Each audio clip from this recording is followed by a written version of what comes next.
Hey there, 8th graders. Welcome. I am absolutely thrilled you're joining me today. Get ready, because in today's explainer, we're going to unlock a masterclass on transforming you into a highly disciplined, truly purposeful reader. And look, we aren't just talking about, reading words on a page. We are talking about building a foundational life skill here. So, grab your notebooks, get comfortable, and let's dive right into this. All right, so here's our roadmap for today. We'll be covering the purpose of goals, setting specific reading goals, tracking your progress, adjusting goals when necessary, a quick homework and review section, and finally, education, morality, and peace. Before we get into the actual mechanics of setting goals, I want to anchor our lesson in something a bit deeper. Habakkuk 2:2 says, "Write down the revelation and make it plain on tablets, so that a herald may run with it."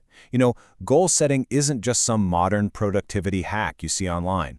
It's a deeply rooted, spiritually sound practice. When you write your vision down and make it plain, you are literally giving yourself a map to run with. So why do we even bother setting these targets in the first place, especially when it comes to reading?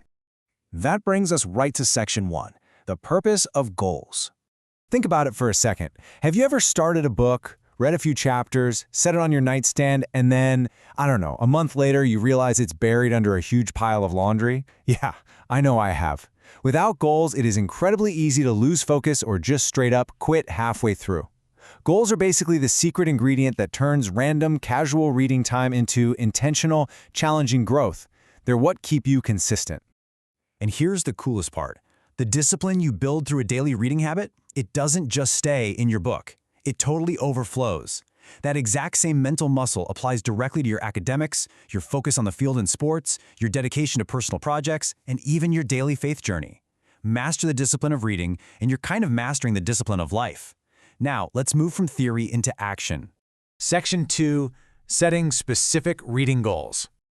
Okay, so what's the actual difference between a wish and a goal? Saying I will read more sounds really nice, sure, but it's super vague. It's just a hope. But saying I will read 15 pages every night before bed is specific, it's clear, and it is easily measurable. Do you see the massive difference there?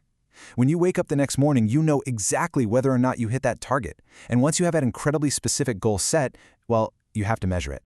Which leads us to section 3, tracking your progress. You actually have so many great options here to measure your success.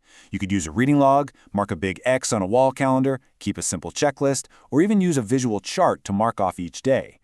Let me let you in on a little secret. There is an actual chemical reaction in your brain, a quick release of dopamine, every time you check a box or mark off a visual chart.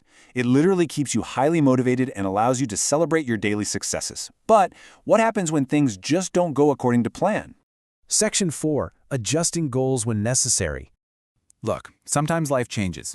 Maybe you get slammed with a heavy load of homework, or your sports schedule gets absolutely crazy. And listen, that is perfectly okay. Giving up just because you only read 2 out of the 3 books you planned is a trap. Instead, try using the strategy of reducing your goal. Take it from 30 pages a day down to 20 pages. Reassessing a goal is not failing. I repeat, it is not failing. It's actually a really smart way to maintain your consistency without burning yourself out. Just be kind to yourself, adjust, and keep moving forward. Okay, let's just quickly summarize the core 3-step system we just learned. Step 1, set specific, measurable goals. Step 2, track your progress visually to build motivation. And Step 3, adjust those goals when necessary so you can maintain your consistency over time. All right, it's time to put all your new knowledge to the test. Section 5, homework and review. Get ready for a rapid-fire pop quiz. First question up, why is it important to be specific when setting reading goals? Got your answer? It's because specificity makes your goals completely clear and measurable. You can't track reading more, but you can absolutely track reading 15 pages. Next up, give me one example of a short-term reading goal. Think about it. Okay, here is a really great example. I will read 20 minutes every weekday. See? It gives you a clear time and a solid boundary. Question 3, name 2 ways to track your reading progress. Remember the options we discussed earlier? Things like a reading log, a calendar on your wall, a simple checklist, or a visual chart. Whatever works best for your brain. Question 4, what should you do if you just cannot meet your reading goal? Now, I want you to remember this emphatically. You do not give up. Never give up. Instead, you just reassess your schedule and set a new, realistic target that you can actually hit. And our final review question: how can setting goals make reading more purposeful? Well, goals prevent aimlessness. They keep you consistent, they challenge you, and they help you look back and see exactly how much you've grown over the month or the whole year. You guys did amazing on that review. Now, as we start wrapping up our explainer today, I want to shift the tone a bit and share a deeply sincere philosophical conclusion from the Heroesmart Academy Godly Learner series. Section 6. Education, Morality, and Peace.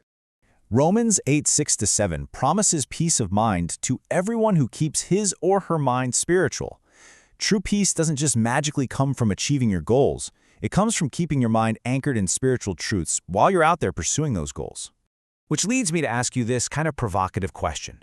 What is the point of being smart, of being supposedly super educated, if you just continue to make bad choices that hurt yourself and hurt others? The reality is, pure academic intelligence means very little if it isn't paired with true moral wisdom. And that brings us to our final, most powerful takeaway for today. Education without morality will hurt. The discipline you build as a reader makes you smarter, yes, for sure. But your academic discipline and your moral choices, they absolutely must walk hand in hand. If you build a razor-sharp mind but ignore a kind and spiritual heart, it just leads to pain. But when you combine them, wow, you become a truly unstoppable force for good in the world. So as you set your reading goals tonight, I want you to ask yourself, how will I use the knowledge I gain to make the right choices tomorrow? Thanks so much for learning with me today, 8th graders. Stay disciplined, stay purposeful, and I'll see you in the next explainer.